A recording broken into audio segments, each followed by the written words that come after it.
Guess what's new on the EdTech vlog? Let's hear it.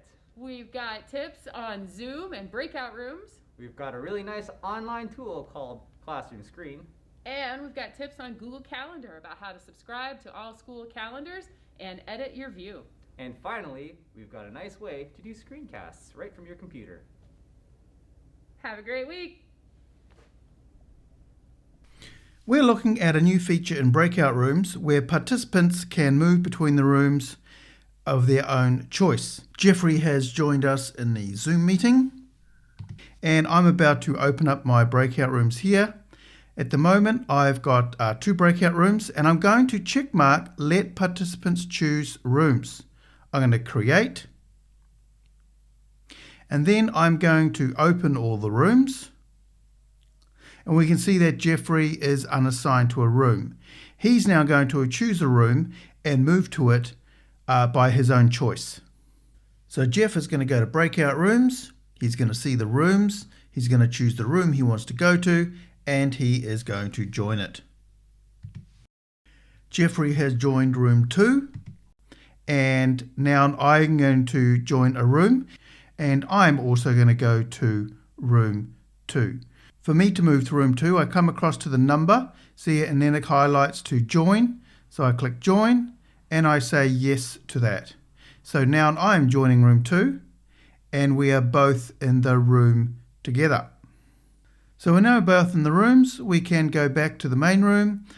I'm going to leave the room. So I've left the room. I've gone to the main session, and that's the end of this little show showing you how to allow participants to move between rooms. And we can say goodbye to Jeff. Goodbye, Jeff. A really useful tool or website for your virtual teaching or even your real life teaching is classroomscreen.com, and it's really easy to launch. You just need to go to classroomscreen.com, press launch. And what Classroom Screen is electronic whiteboard but in a browser filled with lots of tools that you might like to use with your students. You can change the background.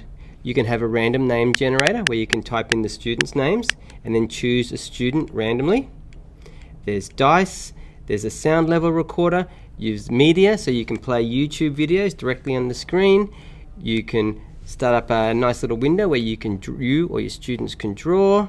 You can add text to your screen, so you might want to give all the students a message. There's also some work symbols, traffic lights, a timer, a stopwatch, a clock, and a calendar. So it's a nice way to add some interactivity to what's happening in your classroom, whether that be virtual or in real life. Everything in Classroom Screen is adjustable, so you can move things around, you can delete them. There's lots and lots of formatting tools. So we really love you guys to have a play, and we'd really love to hear some great stories about how you are using Classroom Screen with your teaching and learning. Check it out, classroomscreen.com.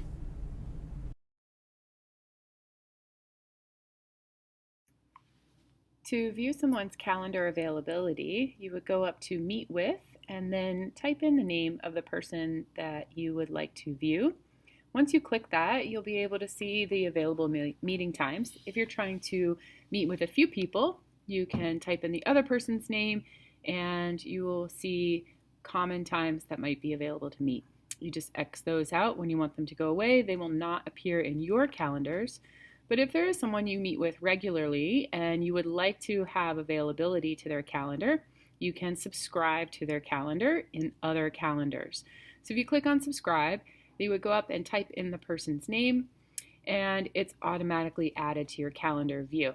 And once you go back, you would see their calendar and it would appear down in your other calendars, and you could toggle on or off for the calendar view. The same with any other calendars you might subscribe to. So you could subscribe to a whole list of calendars, but it wouldn't necessarily clutter up your calendar view unless you turned it on. And this way you could see the calendar in overlapping on your calendar. Now, if I want to subscribe to another calendar that is a school-wide calendar that I know the name for, I do the same thing, and I would just go to Add Calendar and type in the calendar name. And I would open up a search feature, and there it is, the calendar that I want. And the same thing, I would just add that and go back. And if I scroll down to my other calendars, that's where I will see it in my view. To see the full list of calendars, you will go to the faculty.aswarsaw.org site and click on calendars.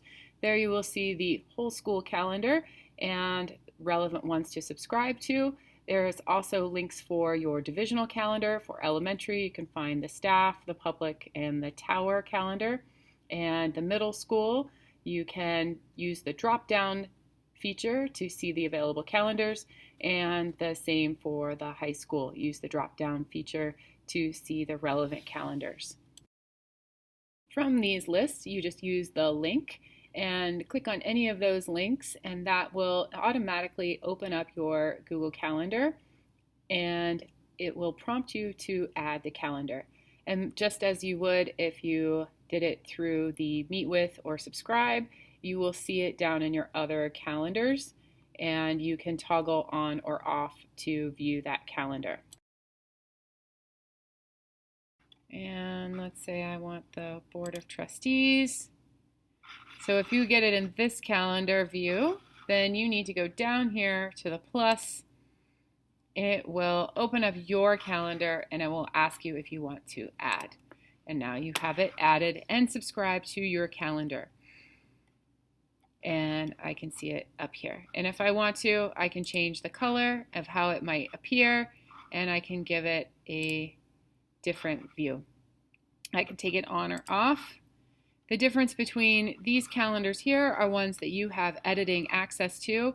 This also applies to any Google Classroom assignments that you might have. Those will show up in your calendars here. Again, if you do not want to see them, you can just click the box and it will take it away. All of these calendars here are ones that you do not have edit access to, but you have subscribed to. If you want to remove those from your view, then you can just click on the three dots here and you can hide it from list.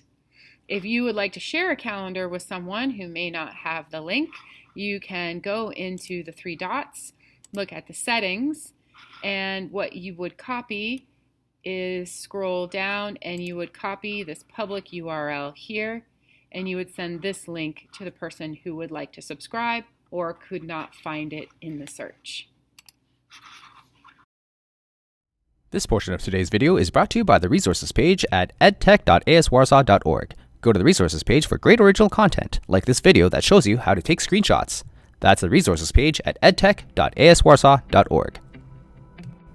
I'm going to show you a way to record screencasts using a great tool that's already built into your computer. What you do is you press on Command, Shift, and 5. When you do that, a menu will pop up at the bottom of your screen with icons. The first icon says Capture Entire Screen. The second one says Capture Selected Window, and the third one says Capture Selected Portion. That's just like using Command Shift 3 and Command Shift 4 for taking screenshots. But these next two icons is what really makes Command Shift 5 special. You have the option to record the entire screen or just a selected portion of your screen. That's what I have selected, and that allows me to move around and adjust what I would like to be captured. You also have some options. When you click on it, you can choose where you want to save your video. I've chosen desktop. You have a countdown timer option. Right now I have none. If you have an external microphone, you can select that. And other options, such as show mouse clicks. I like to have that clicked on so that my students and the teachers know what I'm clicking on when I'm doing a screencast. Finally, when you click on record, it'll start recording, and you'll get another icon at the top of your screen. This shows that it's recording. You can then show your students what you want to show them.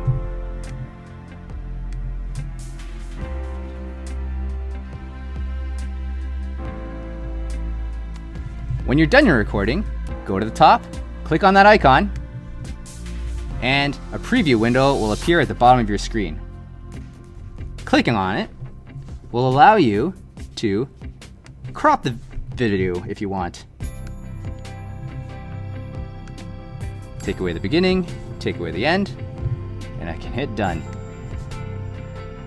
Since I selected to save to desktop, an icon will appear on your desktop, and you can share that with your students by putting it to Google Drive or however you share your videos with students.